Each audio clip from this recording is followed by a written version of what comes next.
오늘 아침 하나님 말씀 사무엘상 3장 1절부터 14절 말씀입니다. 구약성경 412페이지 사무엘상 3장 1절부터 14절의 말씀, 제가 봉독하고 마지막 절 합독합니다. 아이 사무엘이 엘리 앞에서 여호와를 섬길 때에는 여호와의 말씀이 희귀하여 이상이 흔히 보이지 않았더라. 엘리의 눈이 점점 어두워가서 잘 보지 못하는 그때에 그가 자기 처소에 누웠고 하나님의 등불은 아직 꺼지지 아니하였으며 사무엘은 하나님의 궤에 있는 여호와의 전안에 누웠더니 여호와께서 사무엘을 부르시는지라. 그가 대답하되 내가 여기 있나이다 하고 엘리에게로 달려가서 이르되 당신이 나를 부르셨기로 내가 여기 있나이다 하니 그가 이르되 나는 부르지 아니하였으니 다시 누우라 하는지라.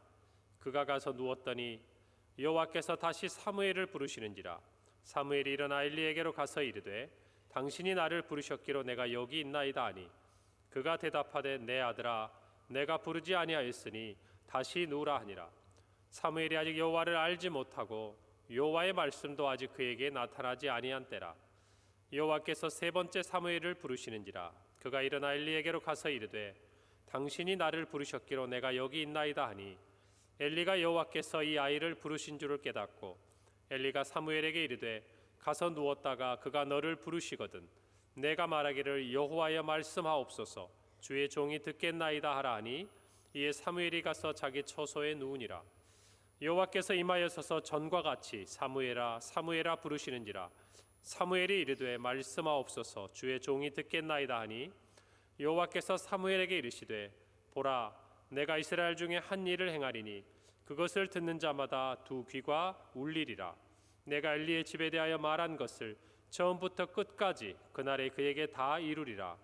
내가 그의 집을 영원토록 심판하겠다고 그에게 말한 것은 그가 아는 죄악 때문이니 이는 그가 자기의 아들들이 저주를 자청하되 금하지 아니하였음이니라. 함께 읽습니다. 그러므로 내가 엘리의 집에 대하여 맹세하기를 엘리 집의 죄악은 제물로나 예물로나 영원히 속죄함을 받지 못하리라 하였노라 하셨더라. 아멘. 오늘 말씀은 이제 드디어 아이 사무엘에게 하나님께서 찾아오셔서 사무엘이 앞으로 이제 사사 시대와 왕정 시대를 연결하는 또 선지자로서 또 하나님의 사람으로서 사역을 감당하게 되는 그 시작의 이야기를 오늘 말씀이 하고 있습니다. 오늘 특별히 1절 말씀에 보면 아이 사무엘이 엘리 앞에서 여호와를 섬길 때에 여호와의 말씀이 희귀하여 이상이 흔히 보이지 않았다라고 말씀하고 있습니다. 오늘 두 가지 표현이 있죠. 여호와의 말씀과 또 이상.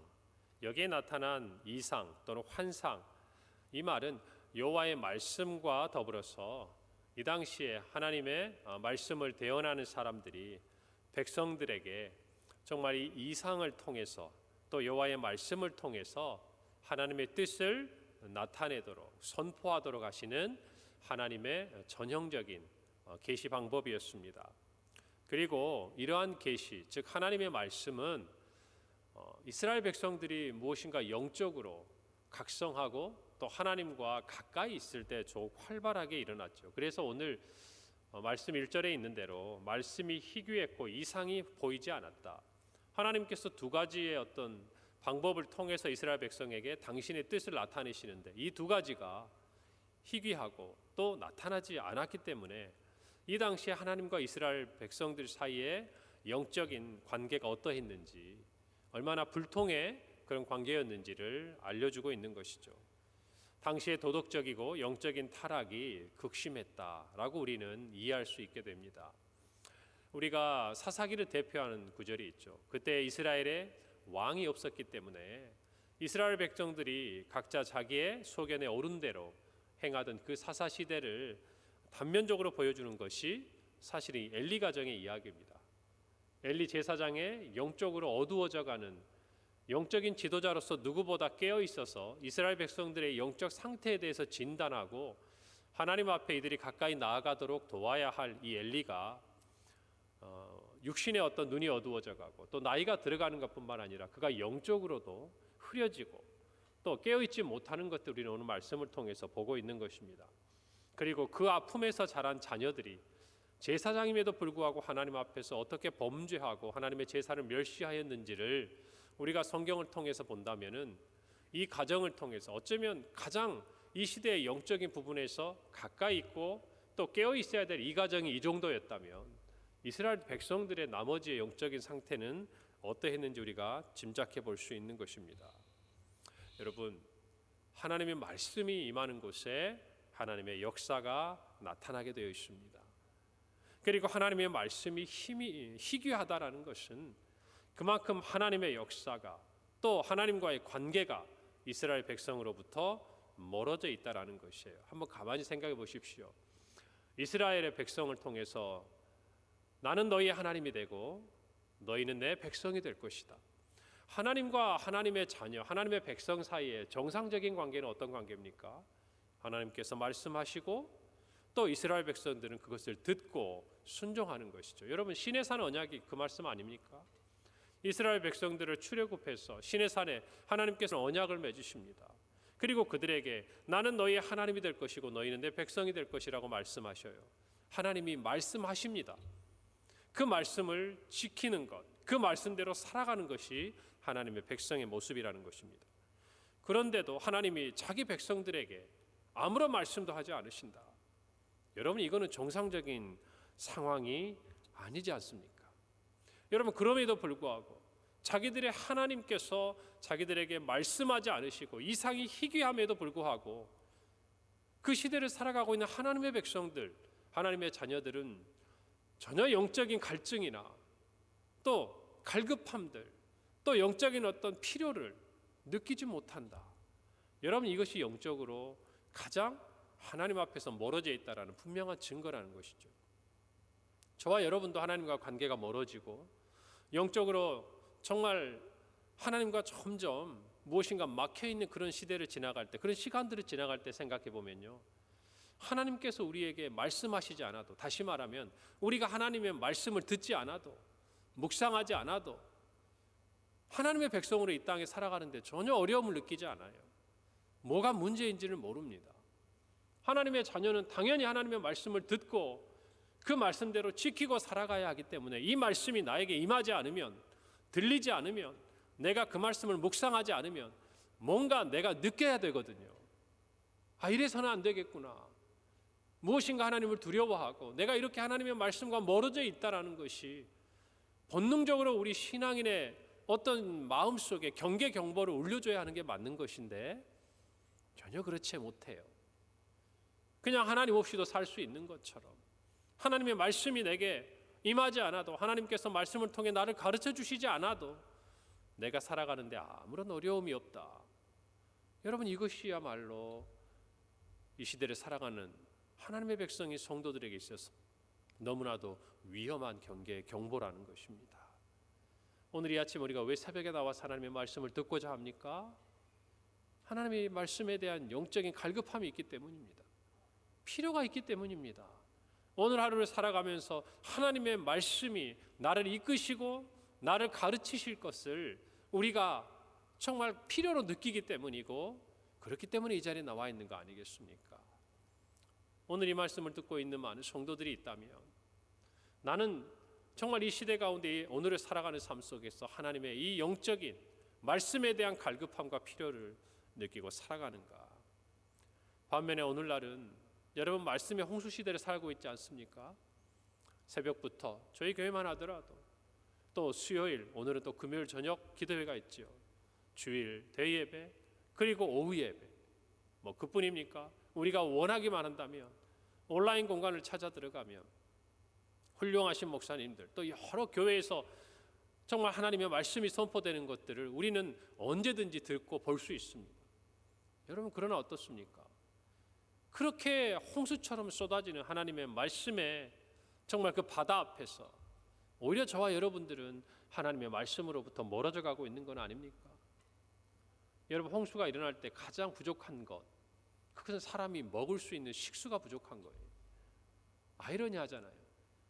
그 수많은 물이 우리 앞에 있지만 먹을 수가 없는 거예요. 우리가 보자면 수많은 그 영적인 말씀의 어떤 바다가 우리 앞에 있는데 우리가 그것들을 마시지 않는다면 우리하고는 아무 상관이 없는 것이죠.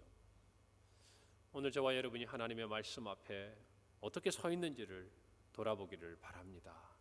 하나님의 말씀이 희귀하고 이상이 보이지 않는다면 저와 여러분들은 적어도 그것을 느껴야 합니다. 내 삶 속에서 하나님의 말씀이 어디에 있는지를 찾아야 돼요. 그것을 찾지 않으면 느끼지도 못하는 것입니다. 적어도 오늘 이 아침에 나와서 이 말씀을 듣는 저와 여러분에게는 어쩌면 위로가 되고 또 우리 자신이 이 자리를 더 사모해야 되겠다는 마음이지만, 만약 한 주일에 주일 예배 한 번으로 그 모든 것들을 채울 수 있다고 믿는 성도가 있다면 오늘 자신을 돌아보시기 바랍니다. 무엇이 문제인지조차 모르고 살아가는 오늘날의 수많은 성도들과 다를 것이 없는 것이에요. 오늘 이 말씀 1절이 우리 모두의 삶에 정말 어떤 면에서는 영적으로 다시 한번 우리 자신을 돌아보고 정신을 바짝 차리고 하나님의 말씀을 붙들고 나아갈 수 있는 신앙의 하나의 또 다른 시작점, 출발점이 되기를 간절히 바랍니다. 이제 명절이 끝나가고 우리 일상에 복귀됐습니다. 우리의 신앙도 마찬가지. 늘 정말 이 자리를 지키고 또 날마다 말씀으로 하루를 열고 또 주일에 주시는 하나님의 말씀을 사모하고 한 주간 그 말씀 붙들고 살아가고자 했던 우리의 일상이 다시 한번 회복되어야 합니다. 다시 추스려야 합니다.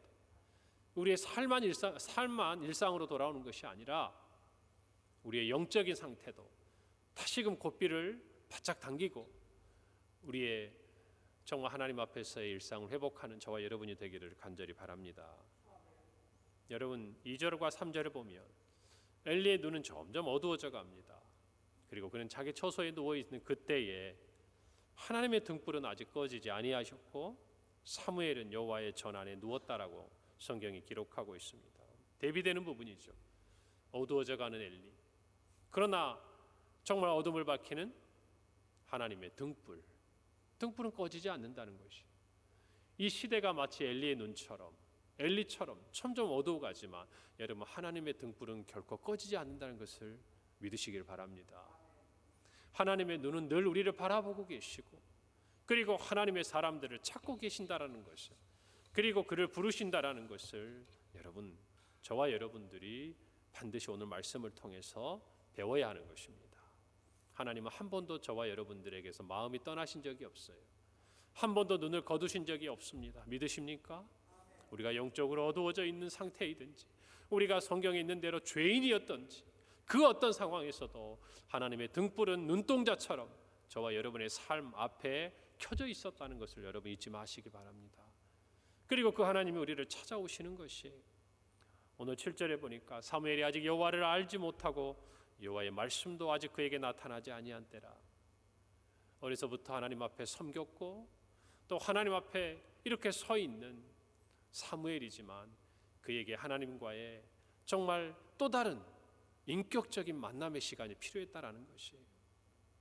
사랑하는 성도 여러분, 하나님이 사무엘을 찾아오시는 것이 바로 그와 같은 시간을 새롭게 여는 사무엘의 인생에 있어서의 하나의 갈림길이 되는 것입니다. 전환점이 되는 것이. 그도 이전에 하나님을 알았습니다. 그러나 오늘 만나는 하나님은 그의 평생에 그가 잊을 수 없고 그가 살아야 될 사명을 부여하시고 또 그가 살아가는 동안 하나님과 더 깊은 교제를 할 수 있도록 찾아오신 하나님이라는 것이. 여러분 저와 여러분도 마찬가지. 우리도 하나님을 압니다. 알았습니다.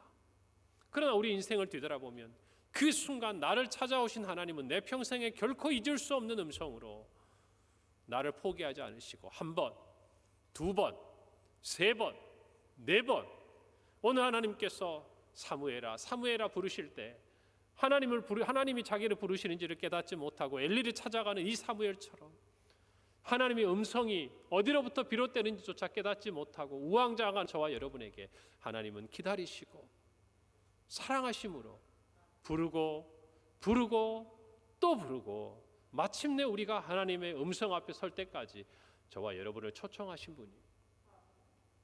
그래서 저와 여러분이 오늘 이 자리가 있는 것입니다. 사랑하는 성도 여러분, 한번 돌이켜 보십시오. 우리가 오늘 이 자리에 있기까지 하나님 우리를 어떻게 찾아오셨는가? 하나님이 저와 여러분을 어떻게 부르셨는가? 여러분 그 만남이 있었고 그 부르심이 있었기 때문에 오늘의 저와 여러분이 있는 거 아니겠습니까? 오늘이 오기까지 지난 시간 동안 우리가 하나님의 백성으로 살 수 있는 힘이, 그리고 하나님의 말씀대로 순종할 수 있는 그 모든 힘이 오늘 아이 사무엘을 찾아오셨던 그 하나님과의 이 만남이 정말 그것을 가능하게 한 것처럼 저와 여러분의 삶에 찾아오신 하나님의 정말 그 사랑이 오늘의 저와 여러분을 만든 것 아니겠습니까? 여러분, 오늘이 여호와를 알지 못했다는 것은 사무엘이 여호와에 대해서 정말 지식이 없었다는 것이 아니에요. 누구보다 그는 알았고 여호와를 섬겼습니다. 어렸지만요. 그러나 아직 엘리가 그 말을 듣자마자 세 번째, 하나님이 사무엘을 부르시는구나 하는 것을 알고 가르쳐 줄 수 있는, 그것은 어떤 의미겠습니까? 엘리는 지금은 비록 어두워져 있지만 그 이전에 하나님과의 그런 경험이 있었다는 얘기잖아요. 이제 사무엘에게도 하나님과의 깊은 교제로 나아갈 수 있는 그런 시작이 열리는 것이에요. 저와 여러분에게 그런 은혜가 있었음을 잊지 마시기를 바랍니다. 그리고 오늘을 살아가고 앞으로의 삶에 그런 은혜를 잊지 마시기를 바랍니다. 그리고 우리의 자녀들이 그와 같은 하나님의 부름 앞에 서도록 여러분 기도하시기를 바랍니다. 그곳에서 그들의 인생이 변화되고 그들의 삶의 목표가 변화되고 하나님이 그들과 함께할 때 하나님의 말씀이 그들을 통하여 세상에 전파되고 하나님의 말씀이 그들의 삶 가운데 능력으로 나타나고 그들을 높이시고 사용하신 것을 우리가 보게 될 것입니다. 하나님을 안다라는 것은 이론적인 것이나 관념적인 것에 그치지 않습니다. 이 하나님을 알지 못했다, 야다라는 이 표현, 이 동사는 정말 부부간의 동침을 할 정도로 가까이 하는 그런 관계를 설명합니다. 하나님과 정말 그와 같이 전인격적인 그런 사귐이 있는 것을 나타내는 것이, 모든 사람들에게는 이와 같은 하나님과의 교제로 나아가야 될 필요가 있습니다. 그리고 그것은 하나님이 우리에게 찾아오시는 정말 그 순간 이루어지는 것을 믿으시기를 바랍니다. 오늘 10절에 보니까 여호와께서 임하여 서서 전과 같이 사무엘아 부르셨다고 이야기합니다. 앞에 보면 사무엘을 부르시는지라, 다시 부르시는지라, 세 번째 부르시는지라. 여러분, 그런데 이제 아이 사무엘이 하나님을 만나게 되는 이 네 번째 부르심 앞에서 10절 처음 부분에 보면 재미있는 표현이 있어요. 여호와께서 임하여 서서 부르셨다라는 것이, 그냥 단순히 하나님께서 사무엘을 부르시는 것이 아니에요. 하나님의 계획 속에서 하나님은 준비하시고 하나님 이 만남을 정말 하나님도 원하시면서 임하여 서서 사무엘을 부르시는 거예요. 여러분, 이것 정말 이 성경의 이 구절은 그저 단순히 하나님께서 우리를 필요에 의해서 부르시는 것이 아니라 하나님이 누구보다 저와 여러분의 삶에 찾아오시기를 원하셨고 인격적인 전인격적인 그런 사귐을 갖기를 원하셨고, 그래서 그의 아들을 내어주시기까지 아끼지 않으셨고 하나님으로서 하늘 보좌를 버리고 이 땅에 오신 분이라는 것을 저와 여러분에게 확인시켜 주는 것이에요. 여러분, 때로는 우리가 하나님을 필요해서 찾은 것이 아니라 하나님의 사랑이 우리를 찾아오셨습니다. 여러분, 그래서 요한 사도는 우리가 하나님을 사랑한 것이 아니라 하나님이 우리를 먼저 사랑하셨다고 이야기하는 것이, 그래서 하나님과 우리 간에 이와 같은 사귐과 교제가 이루어졌던 것입니다. 그것이 은혜입니다. 그래서 우리는 그 사랑을 하나님께 받았을 뿐 아니라 그 사랑을 전해야 하는 것이에요. 여러분, 하나님은 하나님의 뜻을 이루어 가시는데 혼자 힘으로 다 하시지 않아요. 하나님의 사람들을 준비시키시고 세우시고 그들을 통해서 이루어 가십니다. 그들에게 사명을 주시고 그들과 함께 하시면서 그를 통하여 하나님을 나타내시는 분인 것을 우리는 알 수 있습니다. 여러분, 정말 하나님께서는 새로운 언약 백성을 세우기 위해서 갈대아 우르에 있는 한 사람 아브라함을 부르시고, 또 그는 애굽에서 고통받는 자신의 백성들을 구원하시기 위해 한 사람 모세를 세우시고, 오늘 사사시대 이 어두워져가는 이스라엘 백성들을 당신에게로 돌이키게 하기 위해서 신실한 정말 하나님의 종 사무엘을 부르시고, 여러분 마찬가지 하나님께서 저와 여러분을 부르신 줄로 믿습니다. 부르셨다라면 여러분과 저에게 주신 하나님의 사명이 있는 것이에요. 여러분들을 여러분의 가정에서 하나님이 부르셨습니다. 여러분의 일터에서, 직장에서 여러분을 부르셨습니다. 여러분의 학교에서, 여러분의 삶의 그 어떤 자리에서 여러분을 부르셨습니다. 교회의 어떤 사역의 자리에서 여러분을 부르셨습니다. 여기 있는 윤아중 목사는 하나님께서 평강교회 가운데로 저를 부르셨습니다. 거기에는 하나님이 주시고자 하시는 사명이 있는 것입니다. 우리를 통해서 하나님이 그곳에서 이루고자 하시는 하나님의 뜻이 있는 것이에요. 그것을 발견하는 자는 하나님의 능력이 나타나고 하나님이 원하고자 하시는 것을 이루어드리는 하나님의 사람으로 쓰임받는 것이에요. 오늘 저와 여러분의 삶에 그와 같은 은혜가 있기를 간절히 바라는 것입니다. 그래서 하나님을 향한 하나님의 말씀에 대한 올바른 우리의 태도는 주의 말씀에 대해서 종이 듣겠나이다 순종하는 자세인 것입니다. 여러분, 이 말씀이 우리의 평생에 하나님 앞에 서 있는 말씀이 되기를 바랍니다. 하나님의 음성은, 하나님의 말씀은 늘 우리 곁에 있어요. 듣지 못하는 것은요, 세상의 소음이 너무 커서 우리 귀에 가까이 있어서 우리가 듣지 못하는 것입니다. 하나님은 늘 말씀하시고 우리에게 손을 내미셨고 우리 곁에 계시는 분입니다. 오늘 이 말씀을 붙들고 우리 안에 정말 주의 음성을 듣고 오늘 하루도 믿음으로 승리할 뿐만 아니라 우리의 평생에 하나님 주신 사명 정말 감당하며 주님 부르시는 그날까지 하나님을 기쁘시게 하고 주신 사명을 기쁘게 섬기는 저와 여러분, 그리고 우리 평강교회 되기를 간절히 소원합니다. 기도하겠습니다. 하나님, 은혜를 감사합니다. 오늘 말씀 사무엘을 부르시듯이 우리를 부르시고 찾아오신 하나님의 정말 그 사랑, 하나님 그 앞에 섭니다. 오늘 이 자리에 있는 우리가 있기까지 하나님이 먼저 사랑하시고 어떻게 사랑하셨는지를 깨닫게 하시고 하나님 주의 말씀에 순종함으로 주님이 우리에게 뜻하신 바를 다 이루어드리는 하나님의 자녀들이 되게 하여 주옵소서. 아버지 하나님, 말씀의 홍수인 이 시대 앞에서 말씀의 가란 자들이 아니라 하나님의 말씀을 증거하는 우리 평강의 모든 성도들 되게 하여 주옵소서. 예수님의 이름으로 기도합니다.